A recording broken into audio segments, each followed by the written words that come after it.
episode of À la Une. We have a couple friends today. It's an episode of the NBA 2021 playoff Eastern Conference and Western Conference. Welcome back, guys. Sebastian, Mr. Wetz, coach is in there. What's going on, guys? You're What up? What up? That's good. That's good. So we're in the Eastern Conference right now, in the Western Conference. How you guys are liking the playoffs so far? I know I talked to Wetz with his intensity with the playoffs. Coach and Sebastian, how you guys are liking the playoffs so far? Well, I think it's different this year. It's the first time we're not seeing like the top teams advancing like to the conference finals at least like in a while, and like a lot of the superstars that we know that we're so accustomed to are not in the playoffs, so they got knocked out early. Players like LeBron, et cetera, et cetera.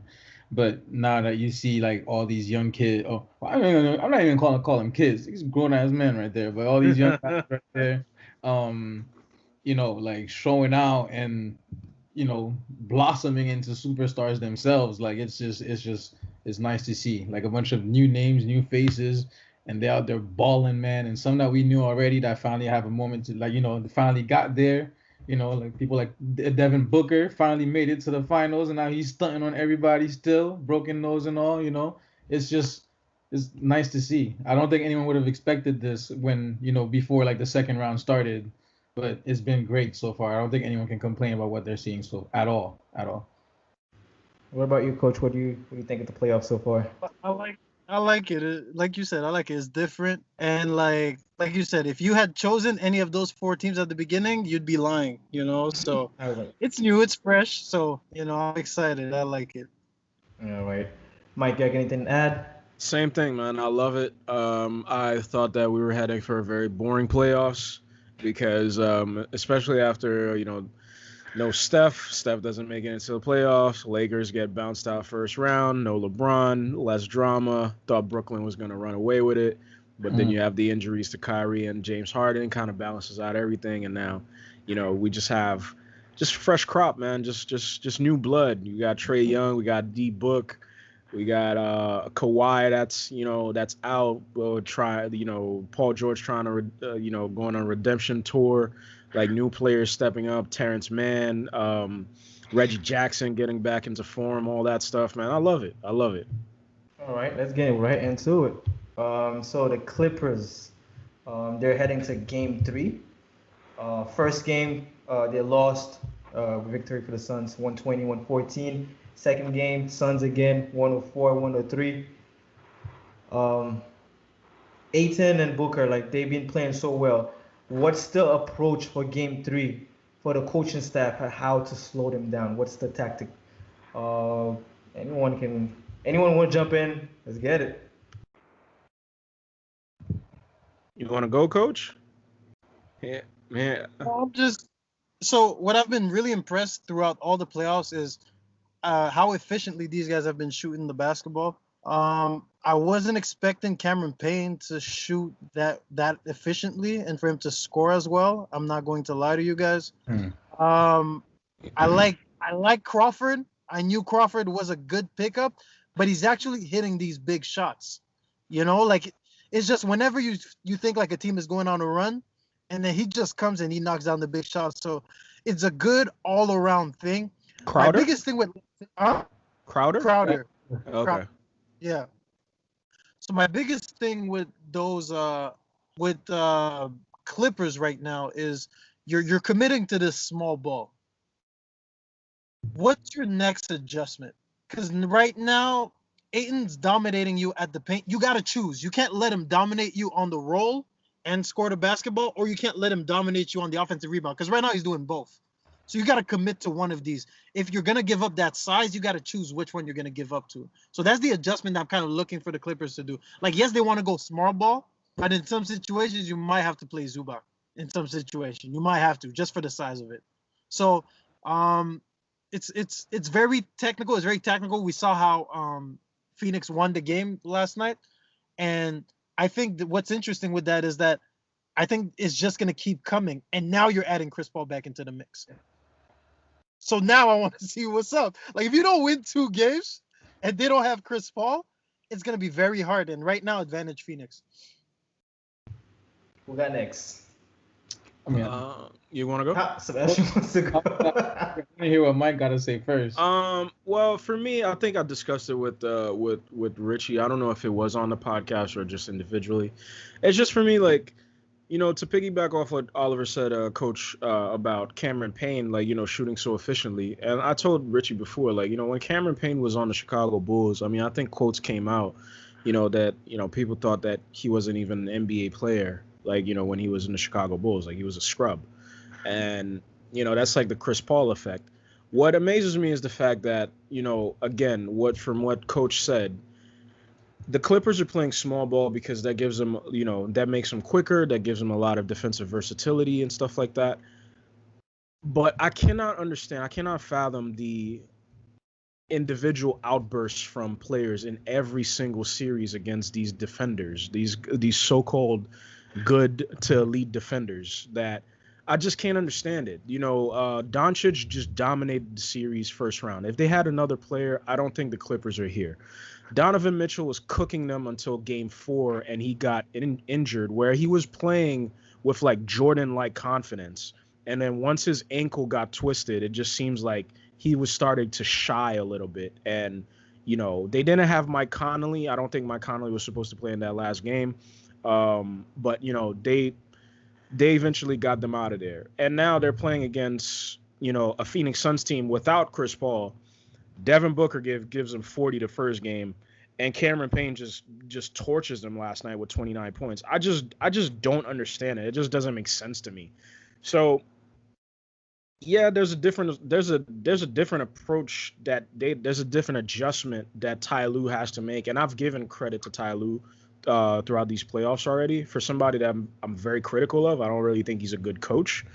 But I don't know if a big is the difference for them, like with Deandre Ayton. They were close in the game last night, but then again, they're playing against a backup point guard in Cameron Payne. Chris Paul is not even there. So I don't know what the adjustment is for the Clippers, man. I really don't. Aside from Paul George hitting those 2 free throws, maybe there's a different narrative now, but you know, I don't know what the adjustment is for the Clippers. I'm just astounded by the fact that they just keep getting destroyed by individual players. For me personally, you know, the unless Kawhi can magically come back, like for me, like there's no way the Clippers get past this. I called it since before, that I think Phoenix is gonna take it in 5. So far as right into it, we're getting there. I think they're gonna win one in LA and then close it out at home, especially with Chris Paul being back. And that's the thing, because they are missing Kawhi, but Phoenix is missing Chris Paul also. And when you're watching that game and you're watching them play, it's like game 1. I remember, like, if you remember, like, the Cousins came out. He came out kind of like balling, you know, because he kind of like played a little bit in the series before, like towards the end, you know. Yeah, he was getting some minutes. He came out. He was in rhythm. He was doing good. And then, you know, they left him in there for too long. And then, you know, like, and then it's like he disappeared from the game, never brought him back. And I think that even though playing small ball is like working for the Clippers, kind of, they need to integrate like their bigs more. Like, I don't think Cousins is gonna help in terms of pace, but somehow this man is still skilled enough to, like, you know, drop buckets on the court, even though he's like a lot slower than he was and everything. And I think they just need to integrate him more.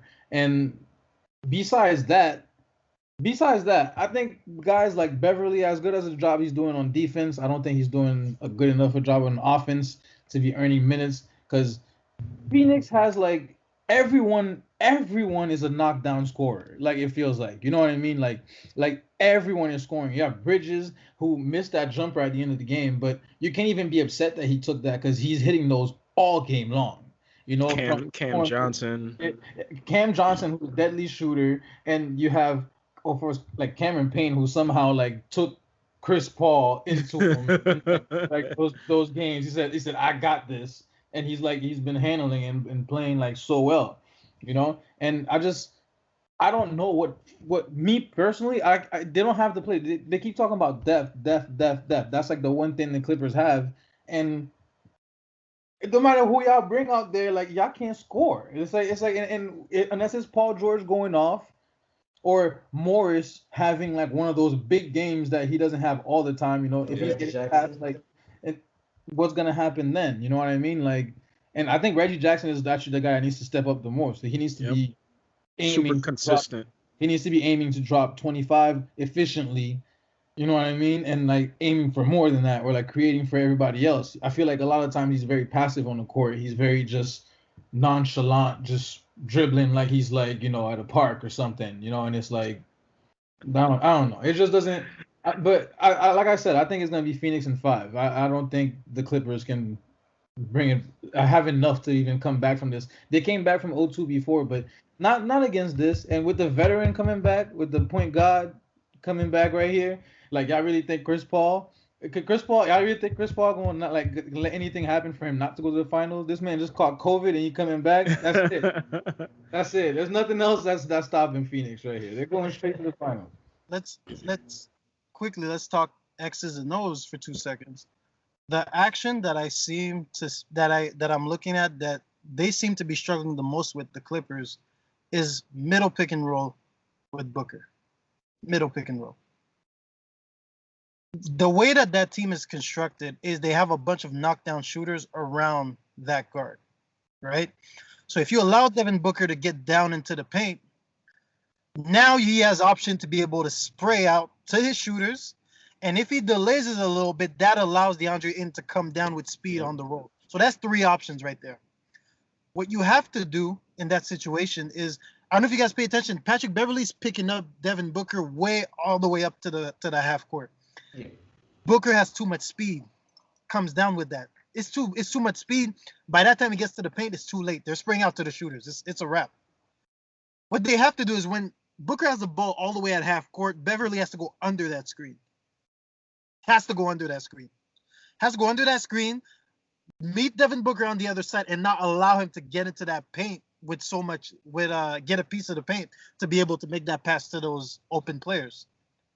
So I hope that kind of like made sense. It makes sense. It makes sense. At the same time, do you want that? Sorry, Seb, last thing. So for a team that switches everything, right? It's almost making it useless because you're not giving yourself a chance to switch. So your best bet would be to trap Devin Booker, make DeAndre Ayton make a play to the basket, but not with momentum going to the basket. Even with that, like, again, man, I just don't know what adjustment. I feel like all these guys are just so smart, man. I feel like DeAndre Ayton, you put him in that situation, I feel like he's going to turn into like a Draymond Green type IQ type player, like where he's going to know how to make the right pass. Right. And to go under the screens too, man, I feel like he's just going to take Book is just playing at just a different level of confidence right now, man. He'll just step up and knock down those long range jump shots. Right. So I don't know what the adjustment is for the Clippers. I got no answer for you, Rich. I'm scratching that question right now. All right, let's move up to the next one. They're playing tonight right now. Well, the pod is gonna be put in tomorrow. So today is the 23rd. So 24. Yeah, we got Atlanta. Okay. Key points for the Hawks and the Bucks. How can Drew limit Trae? Because he's a faster point guard than what Drew played in the series. And the other guys, Bogdanovic, they have to hit their shots. But how does Drew approach Trae Young? I'll just start. I don't think he has an answer for Trae, man. Like, I don't think so. Look, the only thing that slowed down Trae was size. That's it. Just put Ben Simmons and Matisse Thybulle on him. They don't have that guy. Maybe at some point they'll try to put, I don't know, Chris Middleton on him, maybe, to try to bother him with a little bit more size. But I don't even think Chris Middleton is that big, like, compared to Ben Simmons or Matisse Thybulle. They're not. I don't know if his length maybe matches up to theirs. I don't think they will have an answer for Trae Young throughout that series, man. I really, really don't. And it seems like as good of a defender as we all assume Giannis to be, he hasn't defended anybody like throughout the playoffs, man. He hasn't taken the challenge to guard KD when KD was going off. Even when he was matched up with KD on a couple possessions, KD cooked them. So for Trae Young specifically, I don't think the Milwaukee Bucks will have an answer. To me specifically, outside of trapping him maybe and force him to give up the ball. But again, you got Bogdanovich, you have guys like Gallo, Lou Will. Maybe coach will finally get what he wants, and Lou Will and Trae Young will probably finally be on the court together at some point throughout the series. It made sense that down the stretch they need like another scorer because all the attention goes to Trae Young, so someone has to come in and. I feel like he just trusts Kevin Huerter so much in those situations and Gallo to close out. They're bigger guards too, so try to maybe hold down the box outs and try to grab those rebounds because Lou Will is just a smaller guard. So maybe those are some things that coach is thinking of, and that's why he hasn't put Lou Will to kind of close out those games when Trae Young is on the floor as well, because Trae Young is a small guard, like he's smaller than Lou. But for that question specifically, I don't think they'll have an answer for Trae Young throughout the series. I think he'll be able to get whatever he wants. I think as long as Trae plays by himself, they have a chance. If you send the big bodies, you trap them, you make somebody else make a decision, and that's the main reason why I was so big on, play Lou and Trae together. But a lot of people are telling me that, like, I'm sticking to what I said. I'm getting a lot of negative. Yeah, some heat for that. Some heat, absolutely, because people are telling me, yeah, but they're defensive liabilities. Yeah. But I'm like, but what about the other team's defensive liability? You get what I'm saying? Like, you gotta choose. You know what I'm saying? So if you have players that are able to take advantage of others, eventually they will adjust to you. But most of it in the playoffs is who has the balls to pull the trigger and to stick to what they know. You guys get what I'm trying to say? So yes, I understand they have a defensive liability in some situation because of size, but understand that the other team now is not able to trap Trae Young because guess what?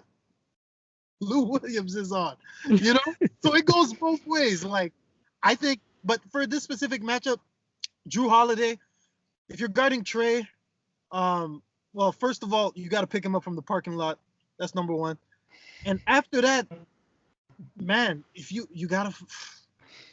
He's such a tough player too. What might make them struggle is that there is some size on this Milwaukee team. So if you force him into the paint, he has to pass out with a lot of size. That might be something to look out for. Okay. So maybe not letting him shoot deep, maybe forcing him to drive. So I'm gonna say that. Well, he might do the floater. He might go floater, but at the end of the day, I prefer the floater. You know what I'm saying? Yeah. You rather risk the floater than anything else. Yeah. Contested? Why not? Sebastian's watching the game right now. You got something to say? I got something right now. I've been watching this game so far right here. I got the stats right here. Ain't nobody they don't have nothing for Trae Young. That's what I'm saying, man. Like, I don't think they will, bro. I know it's game one. There's gonna be adjustment. Look, like they just switched. I'm like Giannis is gonna be guarding him. I hope that's what it is. But we've been a victim already, so I know. If they think that Jrue is just gonna be able to, lock up Trae Young one-on-one, like impossible, man. Nah. The only thing that bothered him was a little bit of size, and that's about it because they're lengthy. They were doubling him, like you were saying. Like they were sending out Simmons and Matisse at him, and it's just like I'm watching this guy play, and it's like he's so small compared to these guys, and that's the one thing. He's never gonna stop shooting because he always thinks he's gonna make the next one. He's always gonna trust his teammates. He's always gonna make the right play. He's gonna make you're gonna get him to create turnovers and everything because of his size and by trapping him effectively, like you guys were saying. But ultimately, like. I think this might be a longer series, honestly, but I think the Hawks might take this. I'll say probably like in 6. Quote me here, man. Atlanta's going to the finals. Crazy, huh? I don't think Giannis is gonna let that happen though. Listen, we gotta realize something. We gotta realize something. Giannis is big against Atlanta. Like, and I don't know who's gonna be able to like really like, like it's gonna be a team effort the way they do it every year against the Bucks in the playoffs. I actually got a question for you since you're talking about Giannis. Sorry for cutting you off. Since you're going that path, Collins and Capella, can they keep Giannis in front of him like Griffin was, because Griffin is a little bit bigger? How, like, do you see Collins, whoever's gonna guard him, I mean, able to do that? so you said Griffin was bigger, but Giannis was averaging like 30 and 10 last no shot. series. No, like I'm pretty sure that's what he was averaging last series. Even though he was bricking from the free throws, like he was averaging 30 and 10. You can't really stop these players. Yeah, I think that's what I was about to say. Plays. You're gonna stop certain point. It's like Iguodala versus LeBron James. He did not stop LeBron James in that final. LeBron was averaging 39 per night, but he was there to stop a certain plays. I think it's just. I don't know if that makes any sense. I guess they gave him that Finals MVP because he held LeBron to under 30 points as an average. You can't stop him. You can only hope to slow them down a little bit. And I think that's the thing with both stars on those teams. I don't think there's anybody on the Atlanta Hawks that will probably slow Giannis down. I don't think there's anything that Milwaukee can do outside of trapping Trae Young to actually slow him down and let other people, make the decisions to beat them. Because I don't think Collins, maybe, Capella is mobile enough to try to hold him down maybe a little bit. He has more size than Blake Griffin. So maybe those hook shots are something, a couple of things that he can't do. But throughout that Brooklyn series, I think Giannis dominated Blake, in my opinion. So if people want to tell me I'm wrong, they could tell me I'm wrong. What's that? As expected. Did you expect anything different from that? Yeah, I don't think Blake did anything in particular to actually slow Giannis down. The only thing they did was just hack a whatever, and force him to go to the free throw line. That's about it. Hack a Ben. Yeah. What do you guys say about the size? I think we can't be prisoners of the moment also though, because we do know that Atlanta just knocked down Philly, and we're thinking they're hot and everything like that. We also have to account for the fact that Milwaukee is is a big team. You still have Lopez. I almost said Robin Lopez. Brook Lopez. Yeah, it was not Brook Lopez who's over there, who has his games where he's just knocking down threes and being a pest on the boards, and you have Middleton who can either just chill out and give you 15, 20 tonight, or he can go off and give you 35, easily. Especially I don't know who's gonna Atlanta, like you said, I'm watching Lou Will on the court right here. He's balling offensively and everything, but like you guys were saying, they're defensive liabilities. And if Milwaukee's doing their thing and everyone else is hitting, I think the big case, Giannis is gonna average 30 for sure. Middleton needs to average 30 himself. Okay, and Drew needs to average 20 minimum. Throughout the whole series for them to go. Drew can't just chill out and have games where he's just, 10, 12 points. I don't think that's enough. You need to create something else. Make them have to adjust and guard you so that you can help everyone else on the court. That's just my opinion. Before Coach gets in there, I just want to quote Kevin Huerter. Kevin Huerter said, that team is naive. They're a team that, it's their first time in the playoffs. Their first time, they're super young. Their first time there, in this position. They played their first Game 7 ever last time out. So I just think it's a young, naive team that really has nothing to lose. Nothing. They started the season, I think, 12 or 14-20. They fired their coach Lloyd Pierce.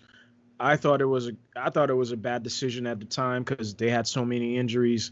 Nate McMillan comes in, has always been an excellent coach throughout his career in Portland, in Indiana, always been unfairly fired, in my opinion. and he just took this team to the next level, man. Like, we all thought Atlanta was going to make the playoffs before the season started because of all the assets that they brought onto the team.